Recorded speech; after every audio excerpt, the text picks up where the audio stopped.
dirigente nacional de CONIMER, Francisco Uriostegui Pineda, asegura que causa vergüenza y es lamentable el famoso salario mínimo. Un salario que no alcanza para nada, pero bueno, escuchamos lo que dice Francisco Uriostegui Pineda. Que con el gobierno la distancia es muy abismal entre gobierno y sociedad. Ahora bien, salario digno. Muchos hablan que los 88 pesos en el México de ellos, donde yo no he tenido acceso, pues alcanza para vivir y todavía les sobra. En el México real en el que yo vivo, 88 pesos no cubre siquiera la mitad de la canasta básica. Entonces, creo que este México en el que nosotros participamos requiere de un empuje, de un trabajo, yo diría, más activismo de parte de los líderes que estamos aquí presentes, para no dejar una herencia maldita a nuestros hijos, sino dejarles un buen legado donde el tiempo diga que sus padres lo único que hicieron fue enfrentarse a la realidad y buscar un modo diferente de vivir. La ley de seguridad interior no es solamente para inhibir tal vez el voto, sino para literalmente despojar a propietarios de sus terrenos. Esto lo asegura el líder de la Central Campesina Cardenista, Max Correa. Ahora bien, yo veo que esta ley tiene dos objetivos. Por un lado, efectivamente, ser una contención a la insurgencia electoral y a la insurrección popular, en su caso si se impone o se pretende imponer un fraude electoral. Pero también lo grave que nosotros vemos desde el ámbito rural es que esta iniciativa puede ser la ley que se aplique para todo aquel pueblo que se oponga al despojo de sus recursos naturales una vez que entre pues, con mayor intensidad la ley de hidrocarburos, ¿verdad? Porque si el precio del barril de petróleo, si llega a subir el precio del barril de petróleo, la producción del gas Shell, ¿verdad? Puede volver a convertirse en rentable para muchas de las empresas. Y hay que recordar que nuestro país ya realizó la ronda 1, la ronda 2, ¿verdad?, de buena parte del territorio nacional, en estados como Coahuila, Tamaulipas, todo Veracruz, Puebla, ¿verdad?, donde se localizan yacimientos que ahorita no están explotados porque no les es rentable a las empresas, pero se calcula que en los próximos 5 años es muy viable que empiece a darse todo un despojo del agua, de los recursos naturales, de los territorios, de pueblos y comunidades. Es decir, que México ya no será de los mexicanos. Pues ya no sería de los mexicanos.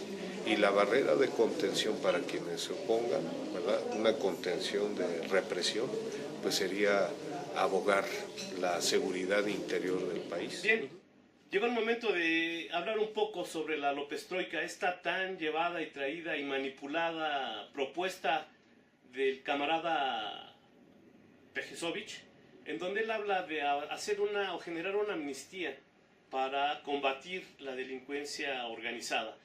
Aquí, bueno, lo poco que se ha dejado traducir a través de los medios tradicionales es que el PG, y bueno, también el famosísimo Enrique Ochoa Reza, es que el PG pretende perdonar a todos los delincuentes del país, cosa más falsa hasta lo poco que sabemos. Dado que aquí se habrá de hacer un análisis, se habrán de hacer propuestas para saber qué partes o qué tipo de delitos podrían, o qué tipo de delincuentes, por llamarlos de una forma, podrían obtener esta amnistía. Obviamente, no hay que involucrarnos ni caer en el garlito de que él pretende liberar a secuestradores, a narcotraficantes, todo esto. Habrá que esperar realmente en este proceso político electoral para saber bien a bien qué es lo que contiene esta propuesta de Andrés Manuel López Obrador, pero lo que se ha filtrado, lo que se ha dicho en realidad, y no lo que se ha querido manipular, es que se habrá de hacer propuestas justamente para saber qué tipo de personajes o qué tipo de personas podrán gozar de esta amnistía. Hay que recordar que amnistía no es como un sinónimo de perdón o un perdón como tal. Es simplemente tal vez una actitud más laxa, más flexible para que quienes de verdad hayan cometido delitos graves queden en la cárcel, pero aquellos que se vieron involucrados o fueron engañados o inducidos por alguna forma a cometer ciertos delitos, se analicen esos detalles y ver la posibilidad de que justamente a través de un cierto proceso se les conceda amnistía. Mucho se ha dicho, mucho se ha hablado, pero vendrían también una serie de preguntas. Si Enrique Ochoa Reza, mejor conocido como, me abstengo de decirlo, bueno, sí, le han dicho clavillazo en muchas partes, él sostiene que no se debe de hacer esto. Surgirían como que muchas preguntas. ¿Qué sucedió con el Bester Gordillo? ¿Qué está sucediendo con los exgobernadores que literalmente llevaron a la bancarrota a sus estados? El caso, por ejemplo, que está de boga, Chihuahua, con César Duarte. ¿Qué ha sucedido? Eso no es brindarles amnistía a estas personas que han quebrantado la ley al amparo del Poder Ejecutivo Estatal, obviamente en cada entidad. ¿Qué es lo que sucede? Esto no es darles amnistía, esto no es perdón, como dijo el presidente de la República, que no habrá ni perdón ni olvido. Entonces, ¿por qué no se procede legalmente y se dejan esas triquiñuelas para darles posibilidad a estas personas, a estos gobernadores, exgobernadores, de realmente enfrentar la justicia como lo haría cualquier mexicano de a pie? Sin privilegios, que se aplique la ley, como lo ha dicho el presidente de los mexicanos, y que se actúe realmente contra quienes están atentando contra el patrimonio nacional, contra las vidas de gente inocente que se ve involucrada o que causa malestares entre quienes en un momento dado detentan el poder.